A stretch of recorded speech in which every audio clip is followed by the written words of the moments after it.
कि अगर हमने सोचा कि ये धर्म वर्म से क्या होने वाला है, मंग के पॉइंट ऑफ व्यू से आपके अकॉर्डिंग क्या सोल्यूशन है इन चीज़ों का? दो स्तर पर सोल्यूशन होता है, एक व्यक्तिगत स्तर पर और दूसरे सरकारी स्तर पर। जी। आनंद के सागर को कहते हैं राम। आलू के दुकान में और गाजर के दुकान में भी भीड़ लगती है, लेकिन हीरा खरीदने जाओ भीड़ कम होती। तो जो लोग ऐसी चीज़ें कर रहे हैं, ऐसी एक्सट्रीम ब्रुटैलिटी कर रहे हैं, तो उनके साथ उसका क्या जो हमें यहाँ पे पनिशमेंट मिलती है लॉज एंड गवर्नमेंट के according, that is different, but क्या श्री कृष्ण ने इसके बारे में कोई बात की है कि उन लोगों के लिए आगे क्या सज़ा है, उनके कर्म, ऐसे कर्मों की क्या सज़ा है?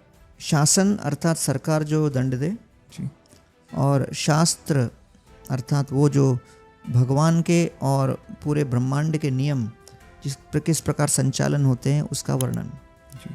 तो गीता में भगवान कहते हैं आवृतम ज्ञानमेतेन ज्ञानिनो नित्य वैरिणा काम रूपेण कौन्तेय दुष्पूरेण अनलेन च। ये काम वासना सबसे पहले हमारे चित्त को पूरी तरह आवृत करता है। जी। ज्ञानिनो नित्य वैरिणा, ज्ञानी व्यक्ति का सबसे बड़ा शत्रु है। जी। काम रूपेण कौन्तेय, काम रूपी शत्रु दुष्पूरेण अनलेन च, ये बिल्कुल अग्नि की तरह दहकते हुए बढ़ता चला जाता है।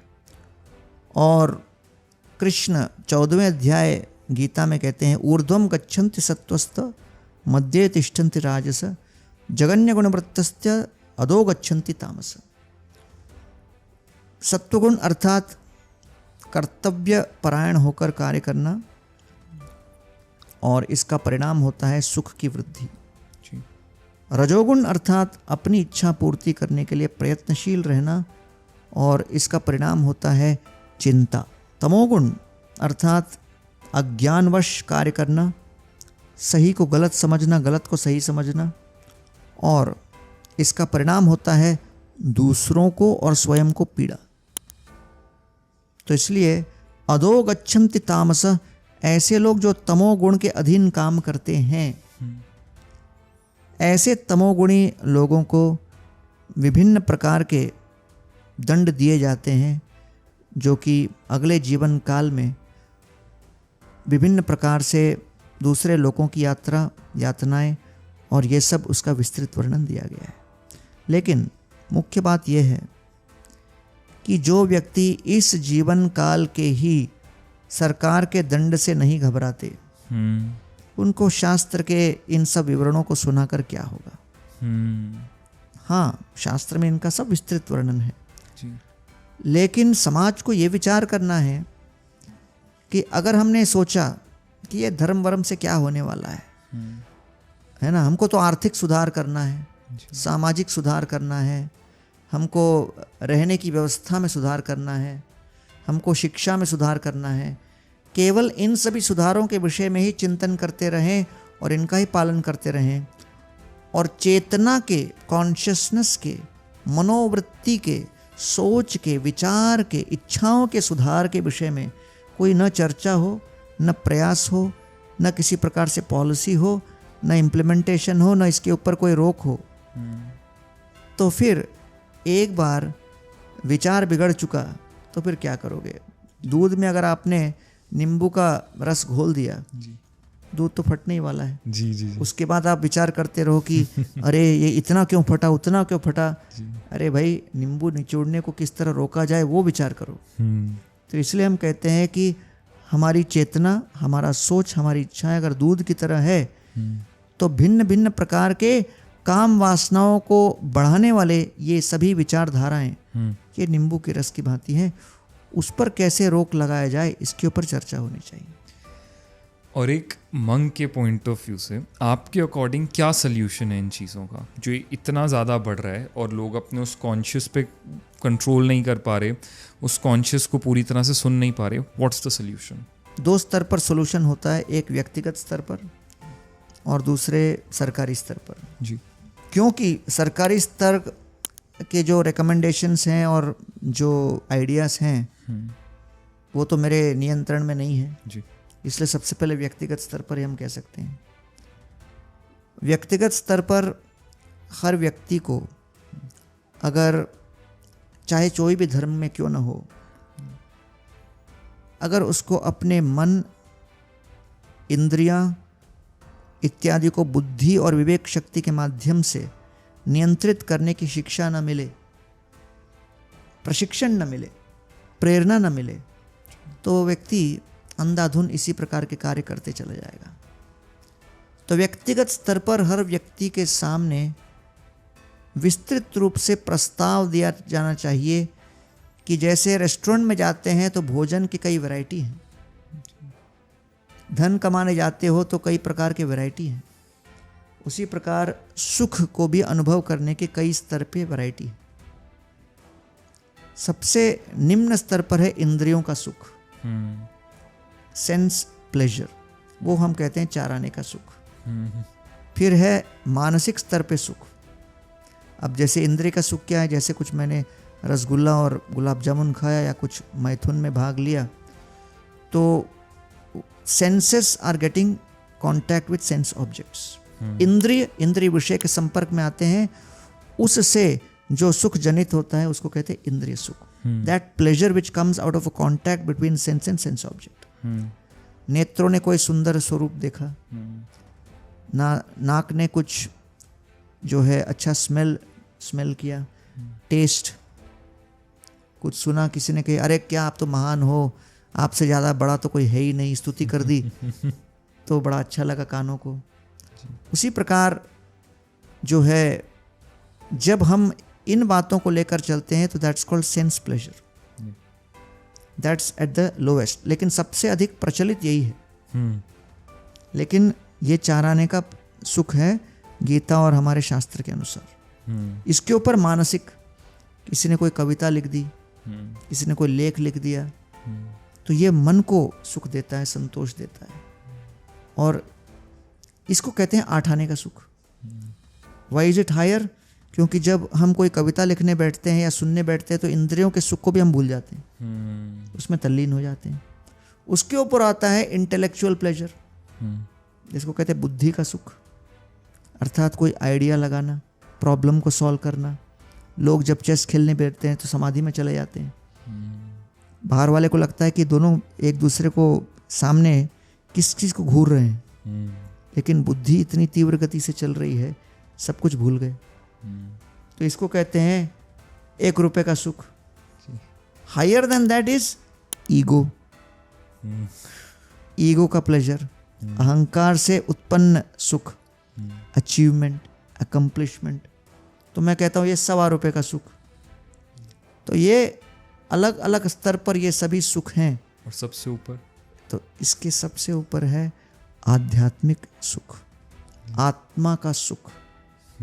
रमन्ते योगिनो अनंते सत्यानंद चिदात्मनि इति राम पदे नासौ परम ब्रह्मा विदीयते। योगियों को जो सुख की अनुभूति होती है इसको कहते हैं अनंत सुख। इसलिए राम शब्द का अर्थ क्या है? आनंद के सागर। आनंद के सागर को कहते हैं राम। रमन्ते योगिनो अनंते, अनंत है ये, सत्यानंद, सत्य है ये, समय के साथ कम नहीं होता। चिद आत्मनि, वो आत्मा से उत्पन्न होता है और इसके अंदर पूर्ण ज्ञान सन्निहित है। इति राम पदे नासो परम ब्रह्मा विदीयते, इसको राम कहते हैं। तो इसलिए कई योगी गण, आध्यात्मवादी साधुगण इत्यादि जो लगे हुए हैं, वो आप अगर कहोगे कि सब कुछ छोड़ छाड़ के आ गए, नहीं, उन्होंने 54 का सुख, 58 का सुख, 1 रुपए का सुख और 1.25 रुपए के सुख को त्याग कर वो लोग करोड़ रुपए के सुख के पीछे लगे हुए हैं। वो भी उसी धंधे में हैं, सुख को पाने के, लेकिन एक ऊंचे लेवल के। बाजार में सब हैं, आलू के दुकान में और गाजर के दुकान में भी भीड़ लगती है, लेकिन हीरा खरीदने जाओ भीड़ कम होती है। तो कहोगे ये तो दुकान ही तो है, ये भाजी का दुकान है, ये तेल का दुकान है, ये दूध का दुकान है, ये हीरे का दुकान है। लेकिन हीरे के दुकान में भीड़ कम क्यों होती है? क्योंकि कीमत ज़्यादा होती है, लेकिन जो मिलता है बदले में वैल्यू भी बहुत हाई होता है। इसलिए आध्यात्मिक ज्ञान में रुचि लेने वालों की संख्या कम होगी भले, जो वास्तव में आध्यात्म के लिए अनुकूल जो 3 बातों का अनुकरण कर रहे हैं, वो क्या? वैराग्य, विवेक, विनय। जब किसी के जीवन में वैराग्य आए, अर्थात आदतों को बदलने की शक्ति और ताकत, कोई भी प्रलोभन को ना करने की शक्ति और सामर्थ्य, उसको कहते हैं वैराग्य। विवेक अर्थात अनुकूल जो तत्व हैं उनको चयन करने का सामर्थ्य, the ability to choose the right things, make the right decisions, उसको कहते हैं विवेक, डिस्क्रिमिनेशन। सो वैराग्य अर्थात रिनंसिएशन, विवेक अर्थात डिस्क्रिमिनेशन, विनय अर्थात ह्यूमिलिटी। ये समझना कि भाई हम तुच्छ हैं, संपूर्ण ब्रह्मांड और ईश्वर के ताकत के सामने तुच्छ हैं, केवल सेवक हैं।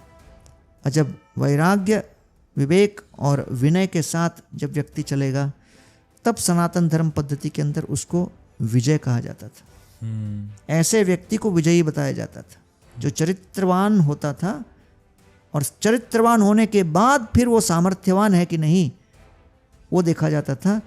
ये सनातन धर्म सभ्यता के अंतर्गत शिक्षा प्रणाली की रूपरेखा थी जी। लेकिन अब न वैराग्य के ऊपर बल है, न विवेक के ऊपर बल है, न विनय के ऊपर, केवल सारा नैरेटिव है विजय विजय विजय, how to be success success success, और केवल सामर्थ्यवान कैसे होना, और चरित्रवान होने के लिए बल ही नहीं है, तो फिर उसका परिणाम हम देख रहे हैं। तो इसलिए व्यक्तिगत स्तर पर अगर कोई इसको उतारने का प्रयास करे, इन बातों को, इन तत्वों को अभ्यास के माध्यम से, अभ्यासेन तो कौन्तेय वैराग्येण च गृह्यते, तो जैसे घोड़े पे लगाम होती है, वैसे मन और इंद्रियों पर लगाम बुद्धि और विवेक शक्ति के माध्यम से, और वो उचित संग, उचित शिक्षा और उचित साधना के माध्यम से संभव हो सकता है। तो ये व्यक्तिगत स्तर पर।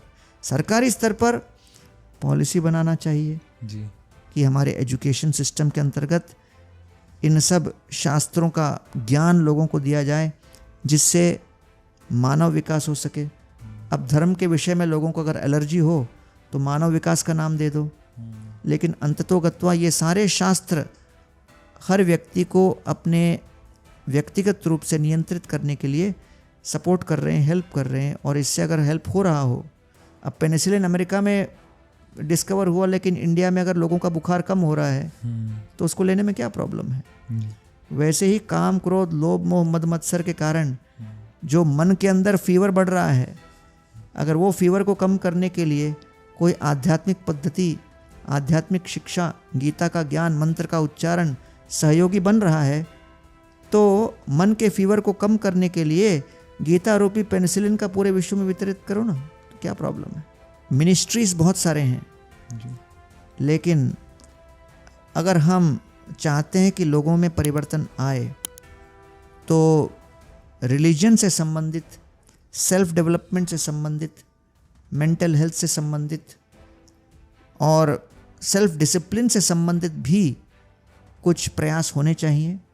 और ये केवल NGOs के ऊपर नहीं छोड़ना चाहिए, सरकार भी इसमें सक्रिय सहभाग ले, और पॉलिसी के माध्यम से जहाँ पर भी इस प्रकार के प्रयास हो रहे हैं, जहाँ लोगों को धर्म से, धार्मिक पद्धतियों से, आध्यात्म से सुधार हो रहा हो, उनकी मानसिक पीड़ा और उनका मानसिक ताप कम हो रहा हो, तो उसको सपोर्ट करने, ग्रो करने के लिए सरकार को भी सक्रिय भाग लेना आवश्यक है।